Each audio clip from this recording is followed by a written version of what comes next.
Bonjour à vous tous, j'espère que vous allez bien.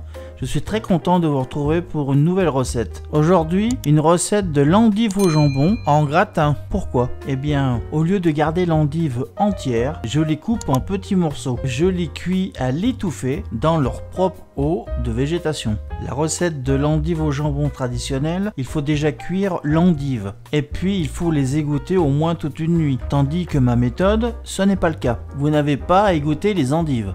Vous allez gagner du temps. Vous allez trouver un plat onctueux et savoureux. Vous pouvez les réaliser sans contrainte. Vous êtes curieux? Eh bien voici ma méthode. Eh bien ne perdons pas de temps et en place pour la recette. Et bien sûr aussi retrouvons le chef Calinouille pour ses petites astuces.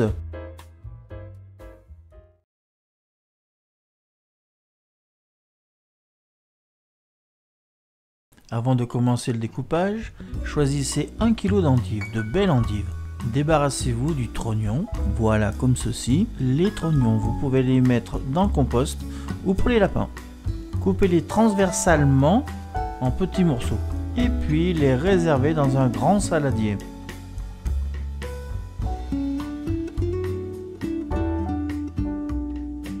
Pour le jambon, j'ai choisi du jambon de poulet fumé. Personnellement, j'aime bien ce petit goût fumé. Je trouve que ça apporte un peu plus de caractère. Dans un premier temps, coupez-les en lanières et pour terminer en petits cubes grossiers. Voilà, comme ceci.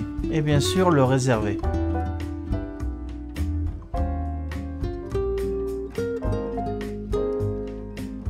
Dans un petit faitout, feu moyen, 30 g de beurre plus un petit peu d'huile de tournesol. Faites bien fondre votre beurre et puis ajoutez vos endives. Vous pouvez ajouter un jus de citron pour enlever l'oxydation de l'endive. Elle s'oxyde très vite. L'effet du citron va stopper l'oxydation. Faites bien sauter vos endives pour qu'elles s'imprègnent bien du beurre et bien sûr du citron. Poivrez généreusement avec un poivre fraîchement moulu, c'est encore mieux.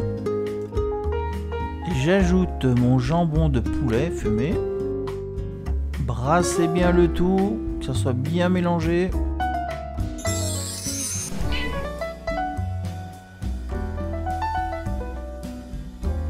Oui, complètement, chef Calinouille. Un petit peu de sucre en poudre, à peu près l'équivalent de cuillère à soupe, mais cela dépend des endives. Voilà, laissez cuire à l'étouffée, donc avec un couvercle à feu moyen. N'hésitez pas de remuer de temps en temps pour éviter que ça colle. Comme vous avez vu, je n'ai pas rajouté d'eau, soyez vigilants quand même. Je rajoute un peu d'ail et d'oignon semoule. Brassez bien de nouveau, Vous voyez, il y a quand même pas mal de jus, Je ne sais pas si vous avez constaté, mais je n'ai pas encore salé le plat. C'est normal, le jambon de poulet est salé. Maintenant, rectifiez l'assaisonnement si besoin. Maintenant, brassez de nouveau. Vous pouvez aussi constater que la réduction des endives ont bien diminué. Sur 1 kg d'endives, on peut dire que la cuisson à l'étouffée est terminée au bout de 15 minutes.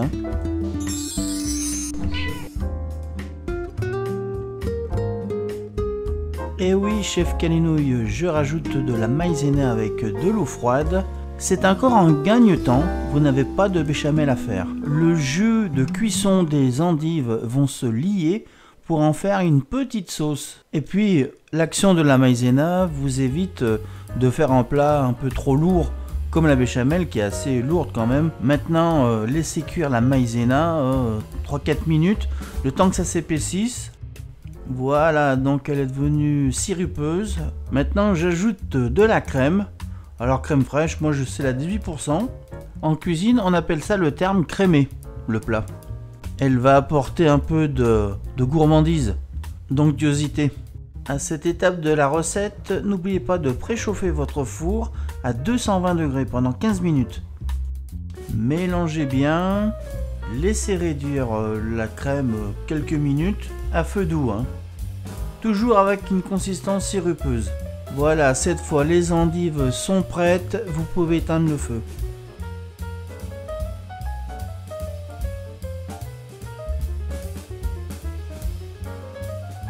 Versez votre préparation dans un plat à gratin, étalez bien. Ajoutez du fromage râpé. Alors soyez généreux avec le fromage si vous aimez le fromage, hein. Voilà, comme ça c'est pas mal. Maintenant faites gratiner à 220 degrés pendant le temps que ça gratine. Et bien voilà, le plat est prêt. C'est un plat qui est presque complet. Quand je dis presque complet, il vous manque le féculent. Dans cet exemple, j'ai ajouté des pâtes, mais vous pouvez ajouter aussi des pommes de terre vapeur. Et bien voilà les amis, si vous avez aimé ce plat, et bien faites-le moi savoir. Je vous remercie d'avoir visionné cette recette jusqu'au bout. Et si vous n'êtes toujours pas abonné, abonnez-vous et activez toutes les cloches des notifications. Je vous remercie d'avance. Je vous souhaite un bon appétit et je vous dis à très bientôt pour une prochaine recette. Allez, salut, bye.